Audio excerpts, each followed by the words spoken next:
Welcome to the Transparent FX Academy. I'm Nick and I'm a top plotter in TradingView with over 190k reputation points. And in this video, we will try to understand where we have the highest probabilities for a potential move on this pair. Now, how will I be doing that?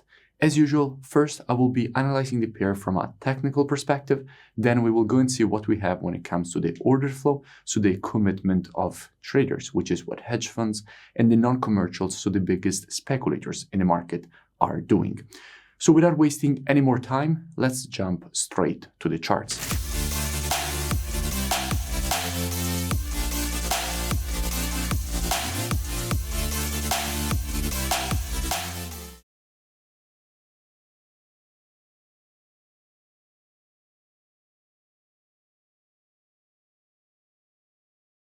In today's video, I want to speak about EURNZD because it's definitely time for an update on this pair. Now, starting from the monthly, what we can see is that the market has just created this monthly M pattern.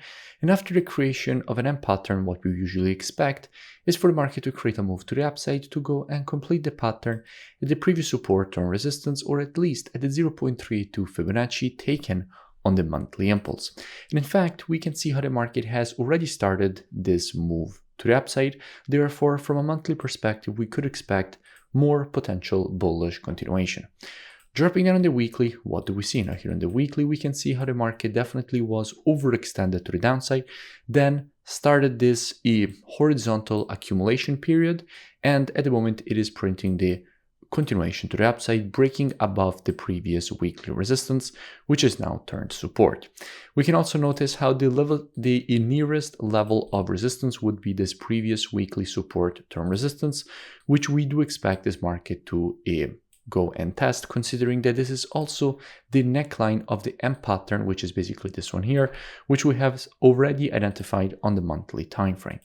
Dropping down on the daily, what do we see? Now here on the daily time frame, we spoke about EURNZD after the market created this M pattern with a full breakdown explaining all the reasons for which we did expect this potential rejection to the upside. The market has now created that move, also actually exceeded the resistance, creating this continuation. And by the way, I will link this previous analysis in the description so you can go and check it out for more free education.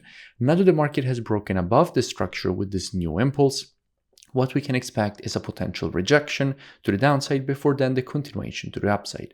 So we expect a correction and then the continuation for the completion of this daily impulse correction and impulse pattern to the upside, which would at that point also complete the M pattern that we have already identified on the monthly. Now, if we go and see what we have when it comes to the commitment of traders, so the COT data, which is what the non-commercials, so the biggest speculators in the market are doing, and we check the data for the euro, we can see how with the last report we went from 27k to 39k net positions, closing 900 shorts and opening 10.7k longs from an institutional perspective on the euro. So at the moment we have 221k longs compared to 182k shorts, making the euro quite strong. So we could definitely expect more continuation if we get this correction. And if we go and see what we have on the NZD, we can see how the NZD has been increasing its net positions from an institutional perspective. However, at the moment we have still a negative net positioning with more shorts than longs, with 16.5k shorts compared to 16k longs. So what this means is that even though the NZD has been getting stronger, it seems like the euro is definitely stronger than the NZD, and that is what we need in order to create this continuation to the upside. So if we will actually get this correction, how we could be approaching a potential move to the upside. Now, as usual, trading is reactive and not predictive. The monthly, weekly, and daily combined with the COT data, those are the best time frames from a directional perspective. However, when it comes to confirmations and entries, the best time frames are the intraday time frames, so 4 hour and lower.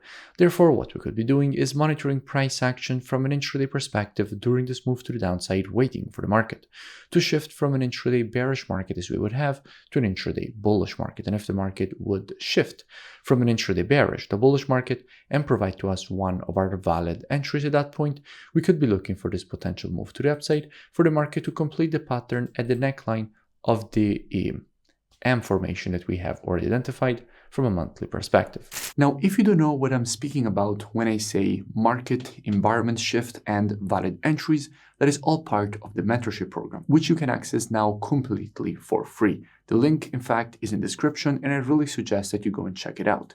Now, if you enjoyed this video, make sure you smash that like button and comment below. It really does support the creation of more free education analysis for all of you, because obviously it helps with the YouTube algorithm, and I will see you in my next video.